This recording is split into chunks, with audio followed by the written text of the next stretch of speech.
Chaque fois que votre esprit sombre et se laisse abattre par les épreuves et les vicissitudes de la vie, vous perdez votre empire sur les puissances du mal.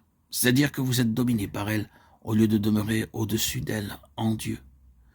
Chaque fois que vous placez au point de vue terrestre et que vous pensez comme les hommes pensent, que vous parlez comme ils parlent, que vous regardez comme ils regardent, vous vous placez au-dessous des puissances des ténèbres. Votre empire sur ces puissances dépend de la position que votre esprit prend vis-à-vis d'elles, position qui est la demeure avec Christ en Dieu, et dans laquelle seuls nous pouvons connaître les vues de Dieu, les pensées de Dieu, ses voies et ses plans. Vous pouvez être tellement pris par les choses terrestres que votre esprit ne peut pas s'élever au-dessus d'elles. Le diable sait cela, et il déverse les choses terrestres sur vous pour vous tenir à leur niveau.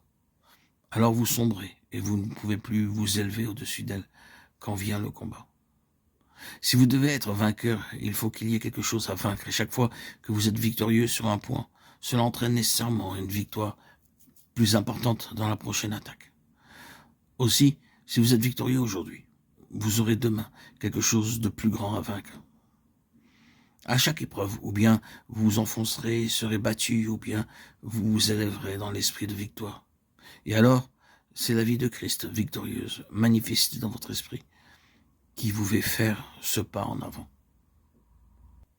Vous ne pouvez pas vivre et respirer facilement dans la vie terrestre une fois que vous avez connu cette union céleste avec le Seigneur et expérimenté la puissance de l'Esprit.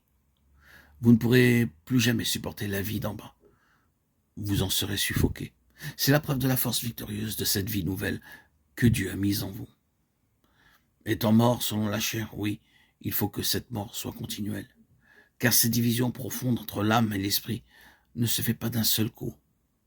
Paul écrit « Mes frères, nous ne voulons pas que vous ignoriez l'affliction qui nous est survenue en Asie et dont nous avons été accablés excessivement et au-dessus de nos forces, en sorte que nous avons été dans une grande perplexité, même pour notre vie, et nous nous regardions nous-mêmes comme étant condamnés à mort, afin que nous n'eussions point de confiance en nous-mêmes, mais en Dieu qui ressuscite les morts.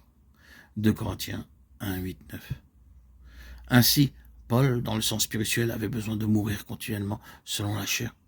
Toute sa confiance en lui-même devait être anéantie et il lui fallait encore et toujours être ramené à un point qui dépassait sa propre capacité d'endurance et qui l'amenait à se confier entièrement au Dieu qui ressuscite les morts. 2 Corinthiens 13, 4.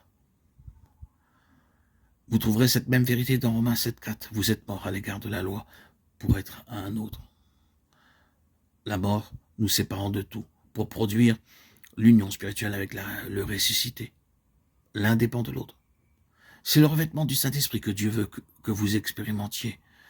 Dieu ne revêt pas la chair, mais il revêt l'esprit de ce merveilleux vêtement de lumière qui le fera resplendir comme le soleil aux yeux des armées ténébreuses. Cantique des Cantiques 6, 10.